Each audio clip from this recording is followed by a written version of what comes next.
2025 2025 புத்தாண்டு. இறைவனின் தாய் வேற்றுமைகளை வேரோடு களைந்து ஒற்றுமைக்கு உரமிட புதிய ஆண்டு நம்மை அழைக்கிறது.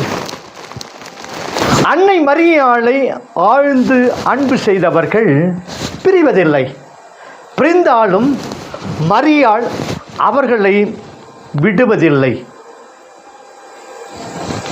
நம்பிக்கையாகவும் அவநம்பிக்கையாகவும், சாதனைகளும் சோதனைகளும், வெற்றியும் தோல்வியும், களிப்பும் சோர்வும், கற்பனைகளும் கனவுகளும், இவைகளுக்கு மத்தியில் புதிய ஆண்டில் 2025 காலடி பதிக்கிறோம். இன்று ஒரு புதிய உதயம். புதிய ஆண்டில் வளர்ச்சியின் எழுச்சியை நோக்கி பயணம் செய்ய விழாக்கோலம் பூண்டிருக்கும் ஒவ்வொருவரும் எண்ணி இருமாப்பு எய்த வேண்டும். கடந்த கால சுவடுகளில் நடந்தது என்ன? எப்படி வென்றோம்? ஏன் தோல்வியை சந்தித்தோம், தழுவினோம்? எது சரி, எது தவறு என புரட்டி பார்த்து புதிய ஆண்டில் 2025 புரிந்து கொள்ளவும், இனி நடக்க இருக்கும் வழித்தடங்களை சரியாக வடிவமைத்து கொள்ளவும் நம்மை அழைக்கிறது. அன்னை மரியாளை நம் இதயத்துக்கு ஏற்ற அன்னையாக, மீட்பின் தாயாக ஏற்று, அன்பின் ஆணிவேராக, உறவின் பாலமாக, ஒற்றுமையின் உறவாக வாழ தாய் திரு அவை நம்மை அழைக்கிறது. தாய்மை என்றால் குழந்தையை பெற்றெடுப்பது மட்டுமன்று, அதனிலும் மேலாக புதிய சமுதாயத்தை பெற்றெடுப்பதையும் உள்ளடக்கியது. அன்பு, நீதி, இரக்கம், உண்மை, பகிர்வு போன்ற மதிப்பீடுகளை நாம் பெற்றெடுக்க வேண்டும். அதனால் தான் தாய் திரு அவை அன்னை மரியாளின் அரவணைப்பில் ஆண்டு முழுவதும் இருக்க வேண்டும். அவளின் அருள் துணை நம்மை வழிநடத்த வேண்டும் என்பதற்காக ஆண்டின் தொடக்கத்திலேயே 2025 ஜனவரி நள்ளிரவில் இறைவனின் தாய் கன்னி மரியாள் என்ற விழாவை கொண்டாடுகிறோம். என் ஆண்டவரின் தாய் என்னிடம் வர நான் வாய்ப்பு பெற்றது எப்படி? லூக்கா 1:43 என்ற வார்த்தைகள் மூலம் அன்னை மரியாள் இறைவனின் தாய் என அழைக்கப்படுகிறார். வார்த்தை மனு உருவாக்கி நம்மிடையே குடிக்கொண்டார். யோவான் 1:14 வார்த்தை மனு உருவான மனுமகனை மனித குலத்திற்காக அர்ப்பணித்ததால் அன்னை மரியாள் மானிட தாய் என்று அழைக்கப்படுகிறார். இதோ உமது அடிமை, உமது வார்த்தையின்படியே எனக்கு ஆகட்டும். லூக்கா 1:38 வானதூதர்களின் வார்த்தையை கேட்டு ஆண்டவருக்கு அடிமையானதால் அன்னை மரியாள் ஆண்டவரின் தாய் என போற்றப்படுகிறார். இதோ உமது திருவுளத்தை நிறைவேற்ற வந்துவிட்டேன். எபிரேயர் 10:7 தனது விருப்பத்தையும் தன் மகனின் விருப்பத்தையும் நிறைவேற்ற வந்ததால் அன்னை மரியாள் திரு அவையின் தாய் என வாழ்த்தப்படுகிறார். கடவுள் தன் மகனை பெண்ணிட பிறந்தவராகவும் திருச்சட்டத்திற்கு கீழ்ப்பட்டவராகவும் அனுப்பினார். கலாத்தியர் 4:5 கடவுளின் விருப்பத்தை நிறைவேற்ற ஒரே பேரான மகனை பெற்றெடுத்ததால் அன்னை மரியாள் கடவுளின் தாய் என சூட்டப்படுகிறாள். நமது இறையரசு பயணத்தில், விடுதலை தேடும் பயணத்தில், உறவை தேடும் பயணத்தில், பாசத்தை பகிரும் பயணத்தில், அன்பை அறுவடை செய்யும் பயணத்தில் உடனிருந்து ஊக்கம் தந்து மாதிரியாக நின்று வழி நடத்துகிறவள் அன்னை மரியாள். நமது வீரம் மிகுந்த நம்பிக்கையாலும் இறையரசுக்காக தன்னை முற்றிலும் அர்ப்பணம் செய்ததாலும் அன்னை மரியாள் இறைவனின் தாய், மாநில தாய், ஆண்டவரின் தாய், திரு அவையின் தாய், கடவுளின் தாய் என போற்றப்படுகிறாள். அன்னை மரியாள் மானுடத்தின் மீது அன்பு கொண்டவள். இறைவனின் அருளை ஏழைகளின் மீது நிறைவு செய்தவள். ஏழைகள் உயர்வு பெற ஏக்கம் கொண்டவள். செருக்குற்றோரை சிதறடிக்க ஆதங்கம் கொண்டவள். செல்வரை வெறுங்கையராய் விருப்பம் கொண்டவள். இந்த விருப்பங்களை நிறைவேற்ற அவர் இறை மகனாம் இயேசுவை பெற்றெடுத்து மனுக்குலத்துக்கு அர்ப்பணித்தாள். பெற்ற மகனை பிறருக்கு அர்ப்பணித்தது அன்பிற்காக. பெற்ற மகனிடம் பரிந்து பேசியது அன்பிற்காக. பெற்ற மகனை பணிவிடை புரிய வைத்தது அன்பிற்காக. பெற்ற மகனை சிலுவையில் கையளித்தது அன்பிற்காக, பெற்ற மகனை இறுதி மூச்சு வரை போராட வைத்தது அன்பிற்காக, பெற்ற மகனை உயிர்த்தெழ செய்தது அன்பிற்காக. கானாவூர் திருமணத்தில் மகனிடம் பரிந்து பேசினார். யோவான் 2:2. எலிசபெத்தை வாழ்த்தியவள், அவளுக்கு பணிவிடை புரிந்தவள். லூக்கா 1:39-45. சிலுவையில் தனது மகனை அர்ப்பணித்தாள். லூக்கா 23:46. எவ்வாறு மகனிடம் பரிந்து பேசியதும் பணிவிடை புரிந்ததும் அர்ப்பணித்ததும் எல்லாமே அன்பிற்காகத்தான்.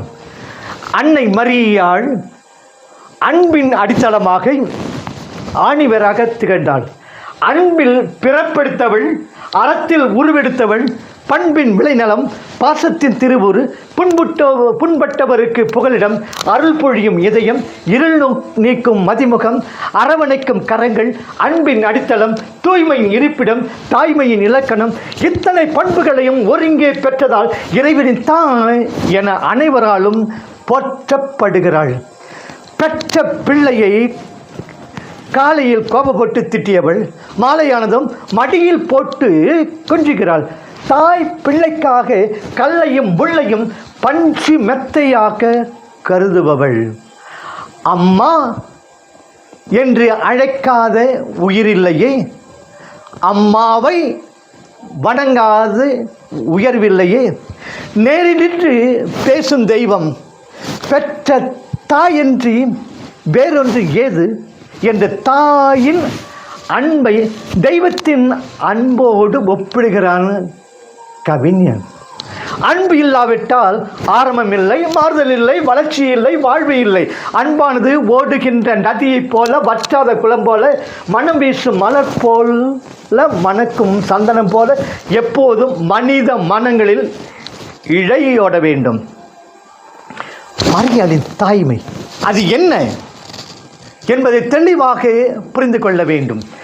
விண்ணக தந்தையின் மகன், கன்னிமையும் தூய்மையும் பெற்றவள். இறைமகனின் தாயானவள், இதயம் சுமந்தவள், இறை வார்த்தையை சுமந்தவள். தூய ஆவியாரின் மணமகள், தூய ஆவியாரின் அருளால் கன்னிமை கெடாமல் தாய்மை பேறு பெற்றவள். கபிரியேல் வானதூதர், தூய ஆவியார் உம்பீது வருவார், ஆதலின் பிறக்கும் குழந்தை இறைமகன் எனப்படும். லூக்கா 1:35. வீரனை பெற்றவள் வீரத்தாய், தியாகியை பெற்றவள் தியாகத்தாய், கல்வனை பெற்றவள் கல்வனின் தாய், தூயவனை பெற்றவள் தூயத்தாய் என்பது போல இறைவனை பெற்றவள் இறைவனின் தாயாக கருதப்படுகிறாள். தொடரும் புதிய ஆண்டில் 2025 உன் கண்ணீரை துடைத்துவிடு, கவலையை விட்டுவிடு, உள்ளத்தை திறந்துவிடு, உள்ளதை சொல்லிவிடு, உள்ளத்தை கொடுத்துவிடு என்று அன்பே உருவான அன்னை மரியாள் நம்மை கேட்கிறார்.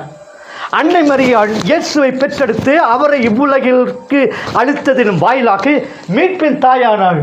நாமும் பிறரில் இயேசுவை உருவாக்கும் போது மரியாளின் தாய்மை பேற்றில் பங்கு கொள்கிறோம். கடந்த கால சுவடுகள், கடந்த கால அவநம்பிக்கைகளை, தோல்விகளை நினைத்து காரணம் தெரியாமல் அதே வழியில் முயற்சி செய்யாமல் மாற்று வழிகளை கண்டுபிடிப்போரின் நம்பிக்கைத்தான் மனிதனை ஒரு இடத்திலிருந்து மறு இடத்திற்கு அழைத்து வைக்கிறது, முன்னெடுத்து வைக்கிறது, ஆறுதல் தருகிறது, அன்பை பொழிகிறது. புதிய பாதையில் முயற்சி செய்து முன்னுக்கு வர முயல்வோம். முயற்சிதான் வாழ்க்கை, தோல்விகள் வெற்றியின் படிக்கட்டுகள், விடாமுயற்சி தான் அடிவானத்தை தேடும் அலைகள் என்பதை நினைவில் நிறுத்துவோம். நெல்லுக்குள் அரிசி இல்லாவிட்டால் பயனில்லை. அழுகிய தேங்காய் என்று சொல்வதில்லை. மயிலுக்கு தொகை இல்லை, குயிலுக்கு குரல் இல்லை என்றால் பயன் ஒன்றுமில்லை என்பது போல மனித இதயத்தில் அன்பும் பகிர்வும் பாசமும் கொள்ளாவிட்டால் காலங்கள் மட்டும் கடந்து செல்லுமே தவிர இதயம் இருட்டை நோக்கியே பயணம் செய்யும். நேற்று எது நடந்ததோ அது நன்றாக நடந்தது. இன்று எது நடக்கிறதோ அது நன்றாக நடக்கிறது. நாளை எது நடக்குமோ அது நன்றாக நடக்கும் என நம்பிக்கை கொள்வோம். சுய ஆய்வு. கடந்த கால சுவடுகள் கடந்த கால சுவடுகள், நிகழ்கால செயல்பாடுகள், எதிர்கால இலக்குகள் என்ன? கடந்த கால தனிமனித குடும்ப சமூக வளர்ச்சி என்ன? புதிய ஆண்டில் 2025 எதிர்நோக்கும் இலக்குகள் என்ன? வீழ்ச்சியிலிருந்து எழுச்சி பெற மேற்கொள்ள வேண்டியது என்ன என சுய ஆய்வு செய்து தொடரும் புதிய ஆண்டில் 2025 வளர்ச்சியை நோக்கி பயணம் செய்வோம். அழகு ரசிப்பதற்காக, அறிவு பிறருக்கு கொடுப்பதற்காக, மனசு நல்லதை மட்டும் நினைப்பதற்காக, வாழ்க்கை வளமாக வாழ்வதற்காக, இவைகள் இறைவனால் கொடுக்கப்பட்ட கொடைகள். புதிய ஆண்டில் 2025 அழகை ரசிப்போம், அறிவை கொடுப்போம், நல்லதை நினைப்போம், வாழ்வை வளமாக்கிக் கொள்ளும். தனி மனித கட்டுப்பாடு வளர்ச்சி தருகிறது, குடும்பத்தில் கட்டுப்பாடு குதூகூலம் தருகிறது, சமூகத்தில் கட்டுப்பாடு வளர்ச்சி தருகிறது என்பதை புதிய ஆண்டில் நமதாக்கிக் கொள்வோம். புதிய ஆண்டில் அன்னை மரியாளின் அன்பு நம்மில் ஊடுருவட்டும். அன்னை மரியாளின் தியாகம் நம்மை தீண்டட்டும்.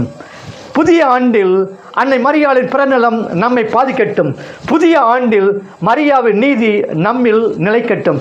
புதிய ஆண்டில் மரியாவின் பாசம் நம்மை பாதிக்கட்டும். புதிய ஆண்டில் மரியாளின் அன்பு நம்மில் ஊடுருவட்டும். புதிய ஆண்டில் மரியாளின் தியாகம் நம்மை தீண்டட்டும். புதிய ஆண்டு முழுவதும் அன்னையிடம் ஐக்கியமாகவும் ஒன்றுபடுவோம்.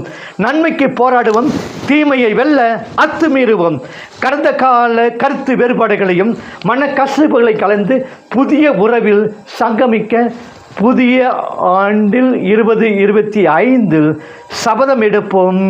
அன்னை மரியாளும் அவர் பெற்றெடுத்த மகனும் நம்மோடு இருந்து நமது வாழ்க்கையை அருள் வாழ்வாக, மன்னகத்தை விண்ணகமாக்க நமக்கு புத்துயிர் தந்து, அருளலம் தந்து, என்றென்றும் நம்மோடு இருந்து நம்மை காப்பாராக.